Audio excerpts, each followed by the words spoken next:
తెలవారుజాముల్లో వెంకటరమణ తండ్రి సుప్రభాతము చేసెను సురులే రమణ.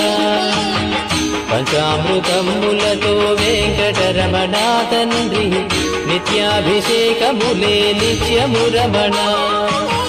వజ్రమకుటంబుతోను వెంకటరమణ తండ్రి శంకు చక్రధారుడవే తిరుమల రమణ. మూడు నామాలతోను వెంకటరమణ తండ్రి ముల్లోకములు ఏదడి మూర్తి విరమణ.